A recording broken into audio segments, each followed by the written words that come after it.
¿Tú has atendido este tipo de personas que están privados de la libertad, que son reclusos, porque también es a donde se atienden? De estas historias, ¿recuerdas alguna que te haya hecho sentir muy orgullosa de pertenecer a esta parte de la medicina pública de México? De hecho, te voy a ser muy sincera, me encanta hacer del área pública. La verdad, creo que ha sido la mejor enseñanza de vida y profesional que hasta la fecha tengo. Fuimos centro COVID y muchas circunstancias, pero em, antes de llegar yo a la clínica o quedar con la clínica, porque el hospital es relativamente nuevo, a donde yo laboro, pues anduve por otros. De hecho, antes de tener como la base, porque sí, lo voy a comentar, para yo tener una base en el gobierno o en este tipo de hospitales, yo me tardé 5 años, no fue de, ya. O Llegué sea, ya. yo nada más tuve interinatos, pero después se cortó el contrato, pero siempre he estado así como buscando el trabajo y anduve rolando en diferentes hospitales de la red, que cuando abrían las bolsas de trabajo y allí iba, metía mis papeles y me iba, incluso estuve en diferentes turnos y diferentes hospitales, hasta que abren, ya es cuando ya sueltan como tal las Ah, plazas. ok. Estuve en la noche, estuve en, en una época en la que abrió como las bolsas de trabajo y habían creado algo que se llamaba sustitución de personal, así se llamaba. Y esa bolsa de trabajo de sustitución de personal se abrió a muchos profesionales de la salud, tanto médicos como enfermeras y otros que forman el equipo de la salud, pero eran jornadas de 12 a 12 Ok. y solamente un día de descanso. Entonces, el hospital que yo entré fue. Ujú. Entonces yo me la pasaba 12 horas en la mañana estaba en un servicio y luego en la tarde me mandaban al otro. Mucha gente renunció y obviamente era por honorarios. Chala. Mucha gente renunció porque era, de verdad, era horrible, horrible estar así. Y sí, estar todo el día metido en el hospital, pues sí, aprendí muchísimo, no lo voy a negar, pero sí era desgastante. Claro. Y obviamente el área de urgencias, yo te puedo decir que el área que más me gusta pues es unidad trauma choque y ya después de eso por eso me voy a estudiar urgencias y anduve en ambulancias. Entonces también es otra experiencia. Entonces, pues de los reos, obviamente sus historias de vida son a veces muy tristes, mm, a veces difíciles porque incluso te llegan los. Y entonces ahí es donde entra a veces el dilema de se salva o no se salva, ¿no? Ujú.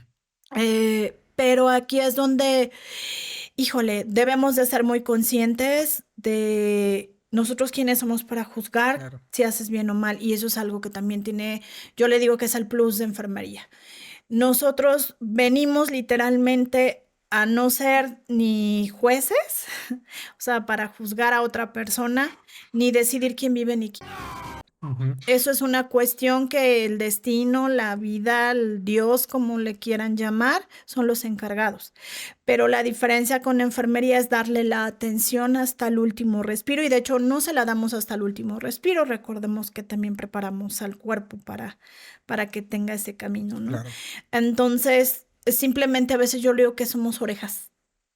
Somos orejas y a veces un simple escuchar sus historias de vida, este, pues es lo que más ayuda a este tipo de pacientes, ¿no? Respetar su autonomía es creo que algo también indispensable. Y a mí me ha tocado estar con, o sea, sí atender, pero al final de cuentas darle la mejor atención. Yo creo que para mí, en el área ahorita que estoy, yo siempre he luchado por tener los mejores insumos en accesos vasculares y hasta ahorita los tenemos, toda la red los tiene. Y aquí no se les cobran a los pacientes, ¿verdad? Pero tener catéteres que a lo mejor cuestan miles de pesos, en el gobierno se les están colocando, ¿no? A Ujú. los pacientes.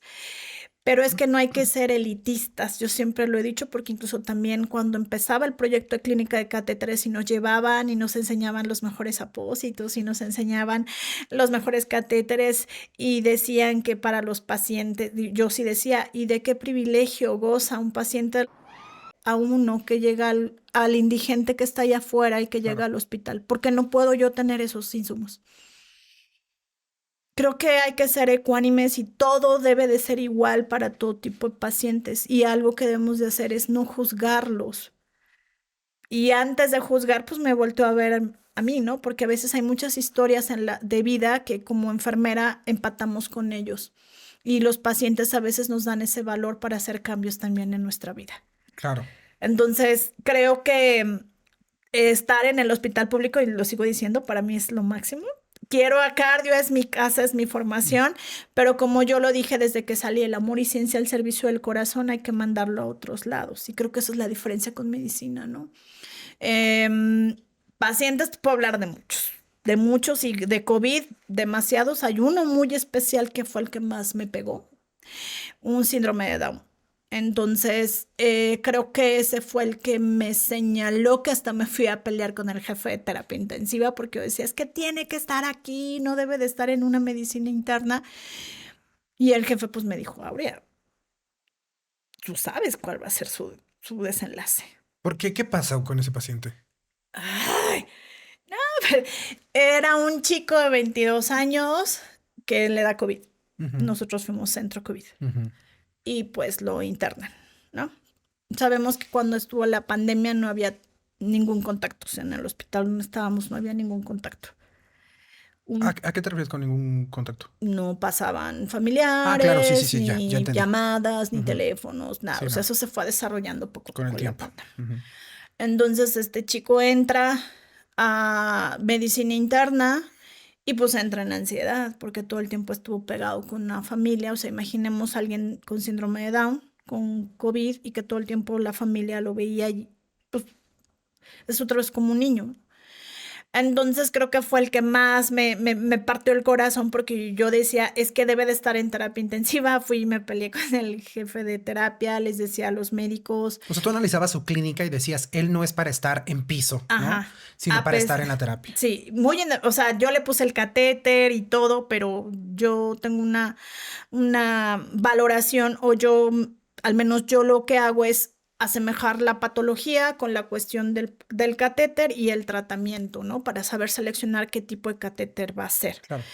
Entonces, la desesperación, o sea, en primera para convencerlo y colocarle el catéter fue así como, híjole, ¿cómo le hago, no? Entonces, este paciente pues obviamente aceptó, pero llegó el momento en que él y yo hicimos un vínculo, vamos a decirlo así, a tal grado que siempre yo me daba la tarea de hablarle a los familiares todos los días entraba al área y le pasaba el video para que él estuviera más tranquilo. Claro. Desafortunadamente fallece y es un paciente que guardo mucho en mi corazón, obviamente porque yo lo veía todos los días, vi su evolución, vi cómo iba, tuvo un pico de mejoría, pero o sea, empeoró. Pero siempre yo le decía al de terapia, es que para que salga rápido, métalo a terapia intensiva, por favor. Y él decía, es que no cubre, Aurea. Esto es bien polémico para los pacientes. Para nosotros no tanto, porque sabemos que en una situación de emergencia sanitaria como la que estábamos viviendo, donde no había camas, donde no había, no había muchas cosas para poder atender a los pacientes sobrepasaban la capacidad de atención de los hospitales. Nosotros debemos de tomar decisiones. Nosotros debemos tomar decisiones de a quién atender y a quién no atender, ¿no? Y eso sé que para los pacientes es complicado. Nosotros estamos un poco más habituados, pero ya lo tenemos estudiado, obviamente con todas nuestras bases éticas de la no maleficencia, etcétera, etcétera. Sabemos que sí y que no, y a quién sí y a quién no, para poder actuar en esos casos de emergencia. ¿Por qué no lo pasaron a la terapia? Porque para el médico no cubría el cuadro clínico para estar en la terapia, o porque esa cama tenían que al final los pacientes con síndrome de Down no tienen solamente un problema cognitivo, tienen un problema de salud generalizada. No es solamente que haya ni un problema ellos no tienen un retraso mental, tienen otro tipo de patologías que sí tienen que ver con lo mental, pero sobre todo tienen un daño generalizado, no es solamente mental, ¿no? Entonces, ¿fue más bien por esa condición o porque el paciente no cubría el cuadro clínico? No cubría el cuadro porque todavía no estaba intubado, pero yo quería que lo metiera para prevenir llegar a la intubación. Ok. O sea, ese fue como mi pleito. Incluso me acuerdo muy bien que iba por el jefe de terapia, habló con los de medicina interna y ay, casi, casi ahí los hago que se agarren y pues no, o sea, pero hasta que me senté y dije, a ver, Aurea, tranquila. Sí.